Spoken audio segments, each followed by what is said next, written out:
Data kependudukan dibutuhkan rakyat untuk identitasnya. Legalitas ini bertujuan untuk mempermudah semua urusan masyarakat dalam memerlukan kepentingannya untuk bekerja maupun di dalam urusan kesehatan serta pendidikan. Untuk itu, mari kita sadar akan perlunya legalitas dengan data kependudukan yang benar. Sampai ngerti nih kakak keblokir iki apa? Pasti kayak apa kok? Moro-moro kok ngerti nih kakak keblokir. Keblokir itu kalau foto jenenge foto nih sampean gak ono foto. Enggak, sebelumnya kan keblokir dia. Ya akhirnya kan gak bener. Nah, yang ngerti nih ya apa sampai keblokir itu? Saat ngurus KTP itu nicknya nggak bisa. Oh, pas ngurus nicknya nggak keluar. Nicknya nggak bisa, disuruh kelurahan. Oh, terus ini tinggal kakaknya gitu ya? War ganti sama Pak? Bahkan lupa. Rupanya. Sayang mah nggak apa-apa.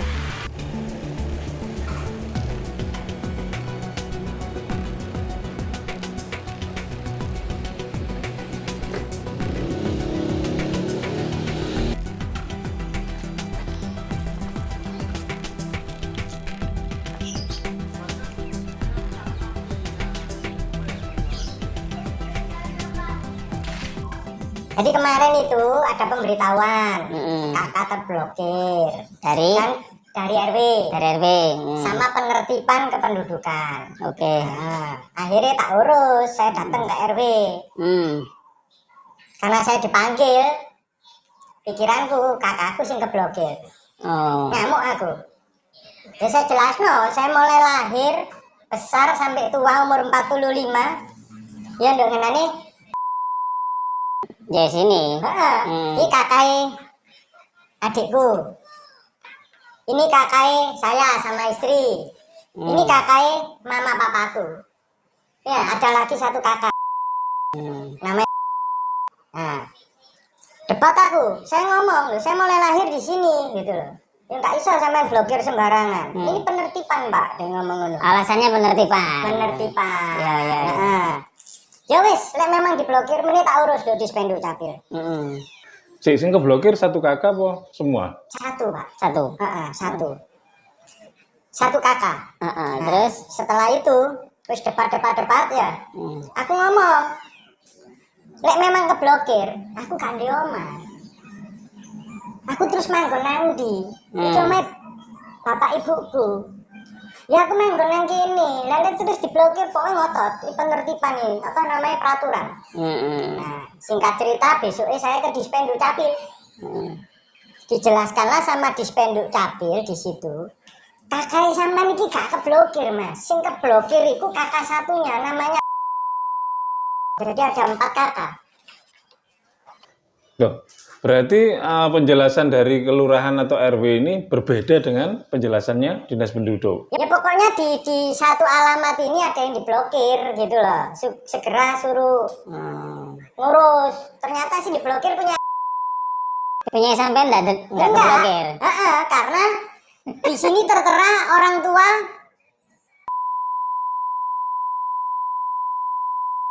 pemilik adik papaku, dia yang diblokir.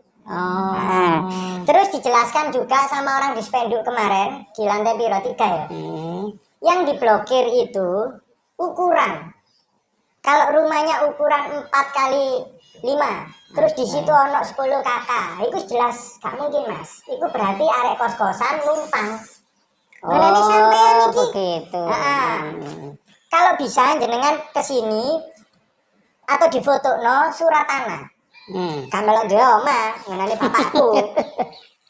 Tapi luas tanah saya lebar, iya toh, 18, panjangnya 100. Ini rumah ini. Lain lagi. Oh, lain lagi.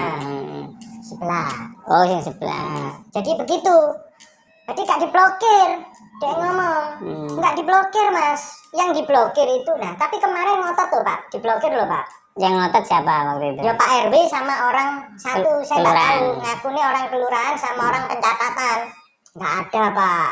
Terus dibuka apa namanya TikToknya Pak Wali Kota, Pak Erik, supaya bantuan itu istilahnya tepat sasaran, si ukuran 4x5, kan kos-kosan itu yang ditertibno, duduk omah gede sing kayak ngene iki.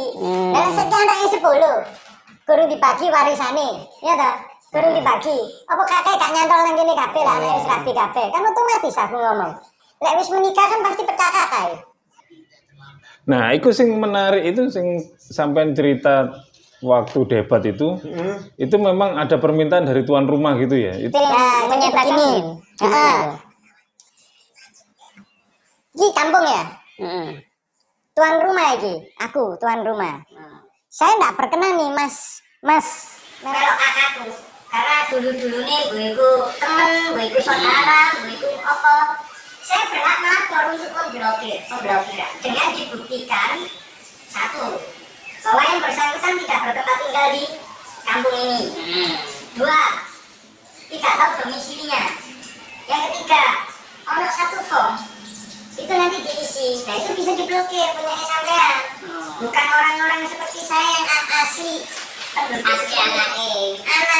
Terus saya juga kemarin sempat tanya, lah saya kira kumpulannya dia omah cuma cilik Pak, ukuran 6x10, anaknya 8. Padha kan duwe omah kabeh amit-amit jadwal bayi apa Pak. Nah itu pihak RT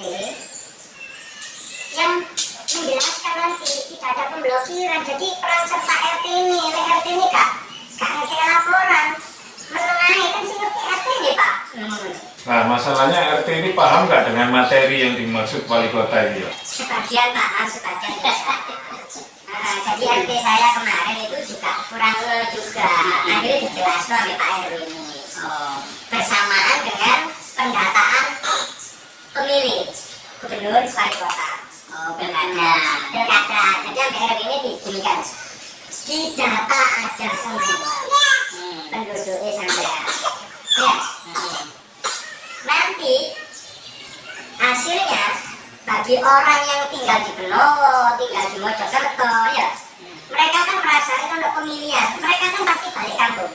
Aku kok kayak untuk kampung pemilih, baru kayak tapi lek teko, nah itu baru tanda ono ya. Jadi kemarin jelaskan seperti itu. Jadi kok nggak usah ngurusi penduduk sing nang Mojokerto, nang Jombang, kesel kok. Terus masalah penertiban kakak ya, ini kemarin yang ngomong jatahan kabeh penduduk RT 5 penduduk itu masih roh kakak jatahan kabeh. Nah itu kan ada kos-kosan itu. Nah itu kos-kosan itu ceken kabeh penduduk itu. Lek penduduk semua ini melok gunung, kakaknya melok gunung ya. Saya sih tuan rumah ini bersedia. Itu apa nih? Dulu kita, adik kita. Jadi artinya pembatasan 3 kakak lebih akan diblokir itu salah pemahamannya ya? Salah, aku kemarin dijelaskan udah di sepeda dapil. Enggak Pak, jadi pemblokiran itu satu, apabila dari pemilik rumah tidak berkeinginan orang itu ada di situ, penertiban lah istilahnya. Itu nanti efeknya panjang Pak, kayak ngajuno BRI kan iso, padahal duduk dulu, ngajuno apa kubur kan iso, terus bantuan pemerintah, akeh Pak, sing keponjok-ponjok itu mlebu, itu kan. Sedangkan masyarakat Surabaya diri itu, jadi ada salah paham di sini. Terus ukuran tanah itu juga jadi apa ya, acuan. Nah saya ini kos-kosan Pak, 4x5. Kakaknya untuk 5, kan lucu bisa. Tapi ketika kos-kosan itu ukuran sakmono dihuni dengan 5 kakak ya impossible ya? Banyak terjadi katanya. Iya, dia cerita banyak Pak itu terjadi Pak. Di wilayah Surabaya mana ya? Dia nggak nyebut. Banyak itu terjadi sebenarnya kemarin itu mungkin gagal paham. Yang diblokir setelah dicek, saudara itu sama saya. Karena nggak domisili di situ. Ya wis nek ngono berarti semua sudah jelas sekarang ya. Ternyata simpang siur informasi itu yang terjadi ternyata salah. Cara menerjemahkan atau cara memahami informasi itu masyarakat masih banyak yang belum tahu ya, sehingga terjadi polemik di masyarakat. Iya, kemarin juga di Spenduk, kalau orang dari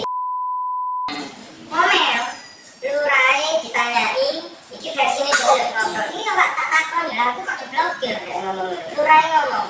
Ya diblokir lah, wong kakaknya numpuk-numpuk wadah. Sama ngasih gini lah, tak supir loh ya. Ya supir. Nggak kasih wong. Makanya dia datang ke Dispenduk Cafe itu kemarin, ngobrol sampai aku. Loh, yang sing manggil pertama kali nek mau menyatakan sampai diblokir. Kan ini. Itu harus keblokir loh nang raya alamat sampean. Kan yang ini bapakku sih teko, waduh bahkan teko. Lu kok bisa diblokir ngotot aku. Ternyata setelah di Dispenduk, yang diblokir itu kakak satunya punya. Karena memang nggak bertempat tinggal di sini, nggak ngerti domisilinya, terus juga kayak iuran apa itu, karena terus juga pada saat pengurusan surat tidak melalui RW. Oke, harus apa tidak melalui RW, mungkin nanti RW ini ya, ini diblokir biasa. Jadi seperti itu. Oke, terima kasih Mas. Dengan penjelasan ini saya harap Surabaya dapat memahami ya, sama program ini ternyata gak ngawur. Nah, nanti kita perdalam ke dinas pendudukan. Assalamualaikum. Woi, waalaikumsalam. Mas Kiki, gimana kabarnya nih? Sibuk apa ya Pak RW? Ini lho gawe makanane ayam. Wah, Jadi mantep, Pak nasi RW. aking di ben anu gak kotor Mas, di anu dulu. Gimana? Ada Iya, Pak apa RW. ini? Mau konsultasi sedikit ini, Nggih. mau tanya-tanya terkait Nggih. program pemblokiran kakak. Oh, nggih, kebetulan itu lagi anget-anget iki. Rame ini. Nggih. Monggo masuk dulu. Bisa Kalau minta gitu. waktunya Nggih, sebentar, monggo. Pak RW. Silakan, monggo. Monggo, Mas. Nggih. Pripun, Mas Kiki? Iya, Pak RW. Nggih. Terima kasih Pak RW sudah diberi waktu. Jadi topik kali ini kita sedang mengupas tuntas tentang program yang sudah diberlakukan oleh pemerintah kota terkait dengan pemblokiran KK itu Pak RW. Nggih. Nah, untuk di program TPS ini tanya warga sekitar, kami ingin mengulas apa sih sebenarnya yang terjadi. Nah, kita kan langsung tanya ke Pak RW ini supaya biar jelas nih warga Surabaya, terutama kampungnya Dewi iki ya. Biar jelas, Benojo. langsung sing Gagal boroso paham. kan. Nggih. Bagaimana Pak RW? Nggih. Jadi Yang dimaksud? gini Mas Kiki, jadi ceritanya itu memang apa ya, kalau saya lihat itu nggak ngerti apa karena terlambat apa informasi ke kami, baik melalui camat atau lurah itu mungkin agak terlambat bentuk sosialisasinya lah begitu. Oke. Iya. Apalagi waktu itu semacam kita tunggu sebenarnya semacam surat edaran sing resmi. Tapi ternyata kan belum ada. Tapi sementara ada beberapa yang diberlakukan begitu kan. Sehingga kita itu tanyanya kan manual, ya tahu sendiri kalau manual tanpa ada itunya kan akhirnya orang itu nerjemahnya kan masing-masing. Nggih. Sampai pada akhirnya memang ada semacam surat, kemudian kita buka satu link. Nah, di situ tuh link itu kita ambil download lah satu kecamatan atau satu kelurahan kita gitu kan. Daftar warga yang rencana mau diblokir. Jadi kalau saya bilang lebih tepatnya itu kayak macam verifikasi lah begitu. Oh gitu. Nah, dan di web itu juga dilampirkan surat pernyataan. Sayangnya surat pernyataan itu cuma satu. Jadi intinya satu itu hanya menyatakan bahwa orang yang terblokir dinyatakan akan diblokir, tetapi itu sebenarnya orang itu tinggal di sini. Jadi salah duga atau gimana ya? Oke. Kayak Mas Kiki gitu kan. Ternyata Mas Kiki itu masuk daftar blokir. Iya. Padahal sampean ya rumah sendiri, tempat tinggal sendiri. Nah, itu Orang ada tua, formnya untuk menyatakan bahwa saya itu bukan saya itu alamat sini dan saya tinggal di sini. Nah, kemudian yang daftar kedua adalah daftar orang yang benar-benar memang tidak ada di posisi sini, artinya alamat tidak sesuai alamat. Misal alamatnya saya itu Dupak Mas Sigit, tetapi tinggal saya di Manuan lah misal begitu. Itu ada peringatan seperti itu. Kemudian yang satu lagi yang luar kota. Nah, yang jadi persoalan itu rata-rata memang yang di dalam kota. Oke. Ya, jadi kalau yang luar kota ya pasti mereka nyadari lah, wong memang tidak tinggal di alamat itu di Surabaya lagi begitu. Nah, terus kemudian di situ ada peringatan bahwa sampai Agustus jika tidak ada tindakan atau tidak respon maka akan diblokir secara permanen begitu. Oh gitu. Nah, tugas kami adalah menyampaikan daftar itu tadi ke para warga yang ada di dalam daftar itu. Oke. Nah, kita sampaikan, kemudian untuk yang luar kota rata-rata udah respon. Lah, yang di dalam kota sekarang juga udah respon dengan cara mendownload tadi surat pernyataan, kemudian tanda tangani RT, RW dibawa ke kelurahan. Iya. Nah, ini sementara ini agak reda. Jadi yang jadi persoalan utama itu sebenarnya sekarang itu kan persoalan lebih ke pecah kakak Mas sebenarnya, bukan hanya masalah pemblokiran. Kan pemblokiran itu kan versinya pemerintah dalam yang saya tahu ya, ini saya tahu loh ya. Itu kan kayak semacam peringatan gitu loh. Warning aja. Iya, warning. Artinya diblokir secara permanen itu kayaknya sih belum Belum ada kejadian di tempat kami. Hanya subnya. Sub itu kayak BPJS-nya, Mas. Oke. Ya, jadi karena KTP-nya tadi tidak sinkron dengan tempat tinggal, akhirnya BPJS-nya keblokir. Nah, itu baru itu. Tapi bahwa NIK-nya atau nomor NIK-nya itu keblokir itu belum. Jadi hanya BPJS-nya aja yang ini karena rencananya mau diblokir. Nah, kalau yang warga tinggal di Surabaya, ya itu tadi dengan cara membuat surat itu. Nah, sekarang ada persoalan yang tadi yang di dalam kota ini, yang untuk pindah itu yang agak kesulitan. Betul. Gimana? Jadi kepada masyarakat ini memang tujuannya untuk menertibkan ini, betul. Pak RW ya. Jadi sebenarnya setuju. Memang gini, Mas Kiki, ada 1-2 yang buat kami gitu kan, mungkin tidak berlaku untuk wilayah lain ya. Saya tidak global ya, ini hanya wilayah saya. Terutama warga kami yang berada di seputar tanah PJKA. Oke. Ya, RT 12, 13 itu. Sekarang jika pecah kakak atau membuat kakak baru di situ, meskipun orang lama di situ gitu kan, itu harus dapat surat rekom dari PJK. Oh begitu. Iya. Nah, itu surat rekom itu juga ternyata tidak mudah kata Pak RT-nya. Berkali-kali ke sana itu nggak ada rekomnya. Nah, kami yang saya bilang agak keberatan itu, jika itu warga luar itu maksudnya bukan warga sini, rel itu kemudian pendatang ya. Pendatang atau minimal Masih Surabaya tapi nggak di situ, kemudian saya mau pindah situ. Agak dibatasi, itu kami setuju, agak dibatasi. Tetapi kalau orangnya benar-benar memang lahir dari situ, turun-temurun berpuluh tahun, kenapa kemudian itu juga jadi masalah? Karena ada satu kasus yang sampai sekarang juga masalah. Jadi warga RT 4 atau Gang 6 itu alamatnya situ, tapi domisilinya ada di rel situ, sekitar rel situ. Nah, ketika itu kan dia takut dengan persoalan ini harus sesuai dengan domisili toh. Akhirnya dia pengen pindahlah KTP di Pak Masih yang PJK itu. Ternyata di PJK itu mau bikin belum bisa, harus nunggu surat rekom dari PT KAI. Sementara kalau dia tidak pindah, dia takut yang tadi keblokir tadi karena tidak sesuai dengan ini. Jadi itu mungkin jadi itu mungkin harus ada semacam pengecualian Mas Kiki. Jadi hal-hal yang seperti itu. Kecuali beginilah, orang baru mungkin dari Pacitan gitu kan, moro-moro mau ke Surabaya tinggalnya di situ. Lah itu kalau dibatasi atau diatur atau di ini ada rodok-rodok sulit gitu, saya sih setuju karena kalau terlalu banyak kan juga enggak. Baik, itu betul sekali. Karena masalah urbanisasi ini juga menjadi persoalan pelik, betul. Gitu. Ya, jadi gini, ini tujuan pemerintah ya, udah jelas tadi disampaikan oleh Pak RW, maksudnya itu untuk menertibkan secara administrasi maupun kesesuaian dengan alamat tersebut gitu.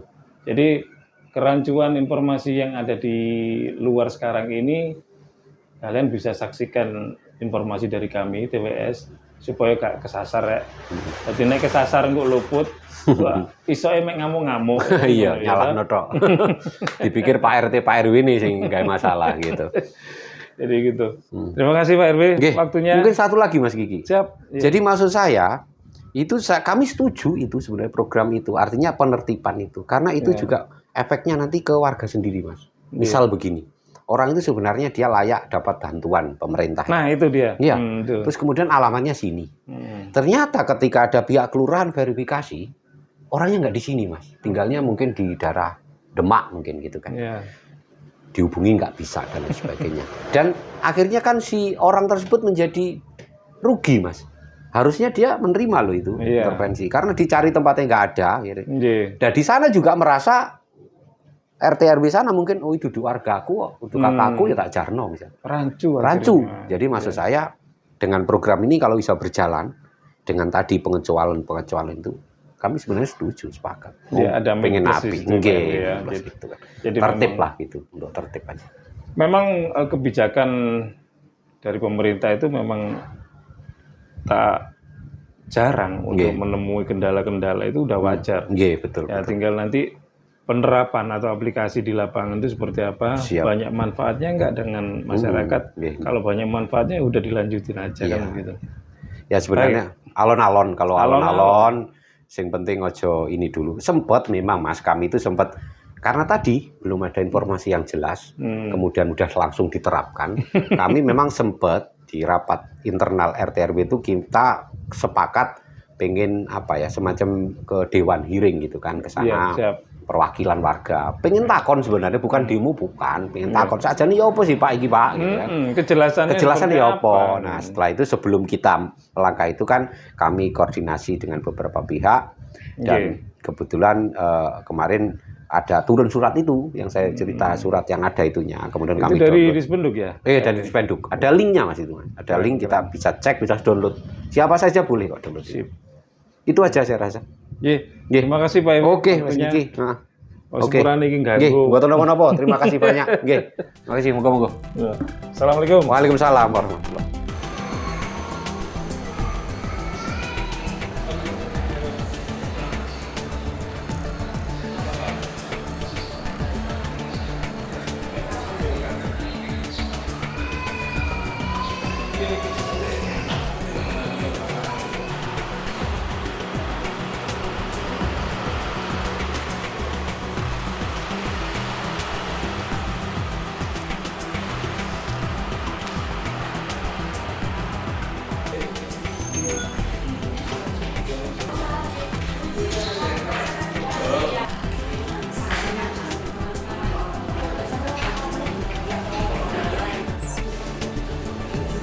Untuk mengetahui informasi adanya pemberitaan yang saat ini sedang ramai terkait pemblokiran KK, saat ini TWS berada di Dinas Kependudukan. Ya, ikuti TWS biar tidak salah paham. Ya, Pak, terima kasih waktunya. Kami dari TWS ingin menanyakan seperti apa sih Pak sebenarnya program pemblokiran KK itu? Apakah itu bersifat sementara atau bagaimana? Mohon dijelaskan Pak. Gitu. Oke Mas Kiki ya. Jadi sebenarnya ini bukan pemblokiran KK. Jadi memang terkesan di luar itu pemblokiran NIK sama KK. Ya, sebenarnya enggak itu. Jadi kita punya Perwali nomor 16 tahun 2023 yang tentang pemutakhiran data warga Surabaya. Nah di dalam perwali tersebut itu disebutkan bahwa di dalam rangka untuk memberikan ketepatan pemerintah kota untuk intervensi warga di bidang sosial, bidang ekonomi, bidang pendidikan dan kesehatan, itu diperlukan data yang valid dari warga kota Surabaya. Sehingga supaya kita mendapatkan data yang valid itu, maka seluruh warga kota itu dilakukan pemutakhiran datanya, khususnya terkait dengan domisilinya. Jadi misalnya saya KTP di Tambak Sari, itu di Kelurahan Dukuh Setro itu apakah saya masih berdomisili di situ atau tidak? Atau pindah begitu ya? Pindah. Nah, itu. Karena apa? Ini diperlukan. Kan kita pemerintah kota kan ada RT, ada RW, ada kader Surabaya Hebat yang selalu membantu pemerintah di dalam rangka mengimplementasikan program-program pemerintah Kota Surabaya. Sehingga kalau orangnya itu diketahui keberadaan posisinya, itu intervensi pemerintah itu akan tepat sasaran. Itu yang pertama. Yang kedua, jumlah penduduk di Kota Surabaya ini juga akan bisa terakumulasi sebenarnya berapa sih jumlah penduduk yang diintervensi itu gitu ya. Sehingga kalau itu tepat, itu juga anggaran kita juga akan tepat, tidak ada selisih sama sekali, dan itu betul-betul dimanfaatkan oleh kepentingan warga Surabaya. Contoh saja misalnya Mas, kita kan BPJS itu kita sudah menerapkan UHC kan, Universal Health Coverage, itu sudah 100% kan. Jadi warga kota yang sudah membayar BPJS yang mandiri itu sudah dihitung jumlahnya sekian juta. Nah sisanya ada 900 lebih hampir 1 juta itu yang dibayar oleh pemerintah kota per orang, per jiwa.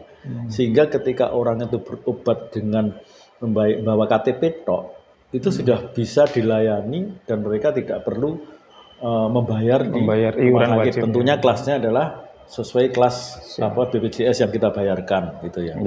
Nah, kalau ini jumlahnya tepat, berarti pemerintah kota kan tiap bulan bayarnya kan APBD kan tepat, tapi nek uangnya lebih, berarti kan kita mempunyai kelebihan membayar. Nah, kelebihan membayar ini, kalau ini bisa kita validkan dengan data yang kita mutakhirkan ini, kan ada penghematan anggaran di APBD, sehingga bisa digunakan untuk kegiatan pembangunan yang lainnya. Nah, untuk itu, tahun 2023 itu sudah dilakukan pemutakhiran oleh teman-teman kelurahan, ada yang dibantu oleh ketua RT dan ketua RW. Nah dari data itu masih ada sekitar 97.000 itu yang memang kita belum yakin itu valid. Nah ini makanya kita biar cepat ya kita umumkan di website kita biar masyarakat bisa melihat langsung, ya bisa melihat langsung sehingga bisa mengkoreksi langsung gitu ya. Oh data saya kok ada di situ, padahal saya sebenarnya ada di situ, ya sudah membuat surat pernyataan saya berdomisili sesuai dengan KTP. Bahkan bisa komplain ya Pak ya? Iya, dari RT RW sehingga itu data akan dibetulkan. Nah kalau sudah pindah, misalnya pindah antar kecamatan itu ya membuat surat pindah untuk masuk di kecamatan yang lain atau mungkin luar kota ya kalau misalnya sudah nggak punya aset di sini ya kita arahkan untuk mereka bisa pindah keluar kota. Dan ini sebenarnya validasi data inilah yang kita perlukan karena Dukcapil ini tugasnya adalah menyajikan data kepada pemerintah kota dalam hal ini Bapak Wali Kota, sehingga Bapak Wali Kota akan bisa memberikan kebijakan yang tepat sasaran dengan data-data yang valid dan konkret. Itu sebenarnya. Iya, jadi kalau saya simpulkan berarti ini terkait dengan akurasi data yang dibutuhkan oleh pemerintah agar regulasi atau kebijakan-kebijakan itu bisa tepat sasaran. Betul, begitu. Betul. Nah, kalau yang informasi yang beredar ini Pak, jumlah 3 KK, satu rumah lebih dari 3 KK akan diblokir atau dibatasi. Apa itu benar tuh Pak? Jadi sebenarnya itu tidak demikian. Jadi kita kan dari hasil verifikasi data kita, itu juga ada yang satu alamat itu 3 KK, ada yang 4 KK, 5 KK, 6 KK, ada yang 10 KK. Gitu. Kalau misalnya satu rumah itu ya, Pak, satu rumah itu di tempat saya ada 4 KK. Kalau memang betul-betul 4 KK itu ada di situ, ya nggak ada masalah.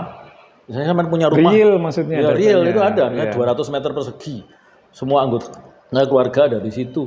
Kakak nomor 1 di situ, kakak nomor 2, nomor 3 di situ, nomor 4 di situ. Oh, nggak ada masalah. Berarti kan real di lapangan gitu. Betul. Tapi ketika dari 3 kakak itu yang ada cuma 3 yang tidak ada 1, ya 1 itu ya mohon menyesuaikan dengan alamat di mana dia tinggal sehingga goleinya gampang gitu loh ya. Iya. Mencarinya itu gampang.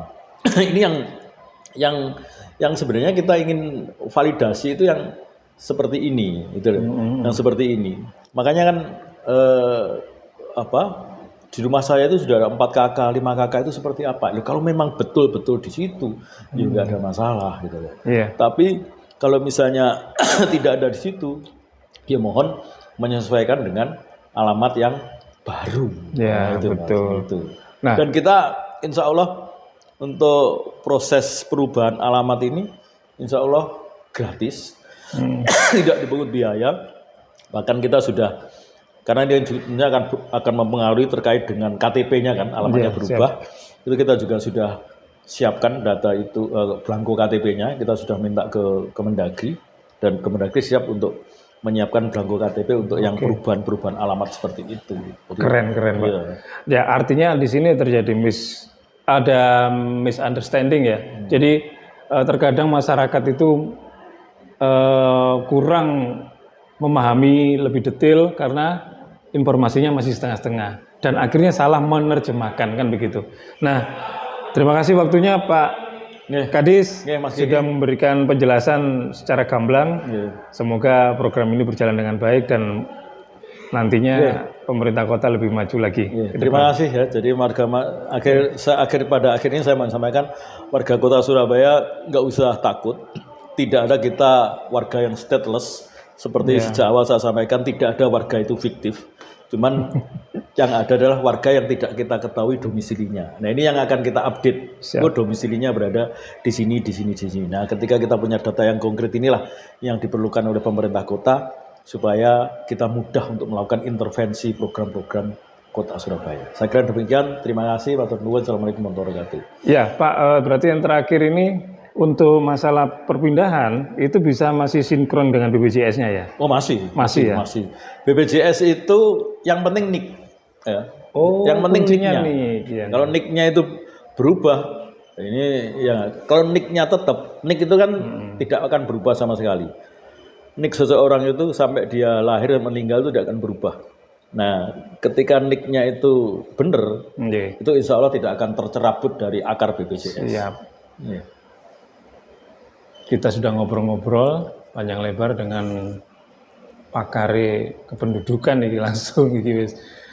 Kurang apa maneh penjelasannya? Wis gamblang. Jadi jangan khawatir, masalah BPJS masih aman. Dasarnya apa NIK. Oke?